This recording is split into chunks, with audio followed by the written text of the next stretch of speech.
Her హి ఓం నమ శివాయ్. ఓం నమ శివాయ్. ఓం శ్రీ భద్రకాళీ సమేత వీరభద్రస్వామిని నమో నమః. మాతృ పితృభ్యో నమః.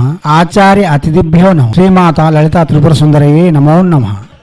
శివశక్తి స్వరూపులారా, మనం చాలా మంత్రయోగాలు తంత్రయోగాలు విధిగా చెప్పుకుంటూ వస్తున్నాం. దానిలో భాగంగా ఇప్పుడు హయగ్రీవ మంత్రము మరియు గాయత్రి మంత్రం గురించి చెప్పుకుందాం. ఈ మంత్రము సహజమైనది, సుందరమైనది. హయగ్రీవుడు అంటేనే జ్ఞానమూర్తి, శ్రీ విద్యకు మూల దేవత. అగస్య హయగ్రీవ సంవాదమే శ్రీ లలిత ఉపాసన, లలిత సహస్రనామ పారాయణ కానివచ్చు. శ్రీ విద్య మొత్తం వారిద్దరితో చేయబడ్డది. అటువంటి జ్ఞానమూర్తి హయగ్రీవుడు. ప్రతి దేవతకు కొన్ని రూపములు ఉంటాయి. జ్ఞానమూర్తి, ఔషధమూర్తి, రౌద్రమూర్తి, సంహారమూర్తి, ఇలా విభిన్నమైన రూపములు శివునికి ఎలాగైతే ఉన్నాయో విష్ణువుకు కూడా అలాగేనే ఉన్నాయి. వైద్యమూర్తి ధన్వంతరి గాను, జ్ఞానమూర్తి హయగ్రీవుడు గాను, సంహారమూర్తి సంహార భైరవుడు గాను, మహా భీకరమూర్తి క్రోధ భైరవుడు గాను మనకు దర్శనమిస్తూ ఉంటారు. అటువంటి విష్ణుమూర్తి యొక్క మహత్తర రూపమే హయగ్రీవ రూపం. ఈ రూపము, ఈ దేవత జ్ఞానం నాకు ప్రతీక అయి ఉంటుంది. అయితే గుర్రము తల కలిగి ఉంటుంది. దీని యొక్క అంతర్భావము గుర్రము ఆయుర్వేదంలో దేనికి చిహ్నము? కామ ప్రేరేపణకు చిహ్నం. అనగా సంసారబద్ధమైన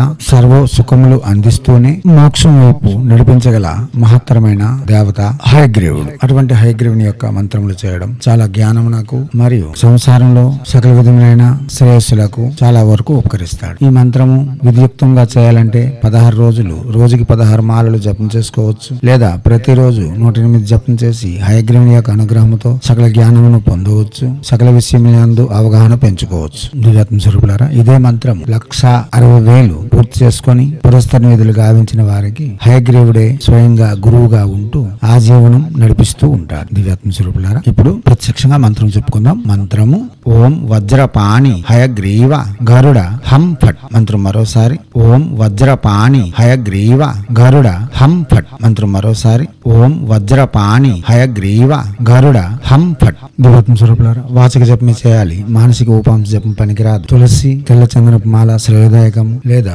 రుద్రాక్ష స్ఫటిక మాలల యందు కూడా ఈ మంత్ర జపం చేసుకోవచ్చు. ఎర్రని వస్త్రములు లేక చందనపు రంగు వస్త్రములు, తెల్లని వస్త్రములతో కూడా ఈ మంత్ర జపం చేయవచ్చు. నుసట విష్ణు నామమును ధరించి ఈ మంత్ర జపం చేయడం వలన అతి శీఘ్రమైన ఫలితములు ఇవ్వగలదు. విష్ణు ఆలయ దర్శనములు చేస్తూ ప్రదక్షిణలు చేస్తూ విష్ణు యొక్క పాదతీర్థమును ప్రసాదంగా తీసుకుంటూ ఈ మంత్ర జపం చేయడం వలన అతి విశేషమైన ఫలితములు ఇవ్వగలదు. హైందవ సనాతన ధర్మంలో వస్తున్న విధానాలని వర్తిస్తాయి, వైష్ణవాగమ విధానాలని వర్తిస్తాయి. అవగాహన పెంచుకునేందుకు డిస్క్రిప్షన్ లో ఉండే లింక్ ను ఓపెన్ చేసి ప్రసంగములను వినండి. అవగాహన పెంచుకొని జపములకు ఉపక్రమించి మీ ఆవశ్యకతలను తీర్చుకోండి. ఇప్పుడు హయగ్రీవుని యొక్క గాయత్రి మంత్రం. మంత్రము ఓం వాగీశ్వరాయ విద్మహే హయగ్రీవాయ ధీమహి తన్నో హంసః ప్రచోదయాత్. మంత్రం మరోసారి ఓం వాగీశ్వరాయ విద్మహే హయగ్రీవాయ ధీమహి తన్నో హంసః ప్రచోదయాత్. మంత్రం మరోసారి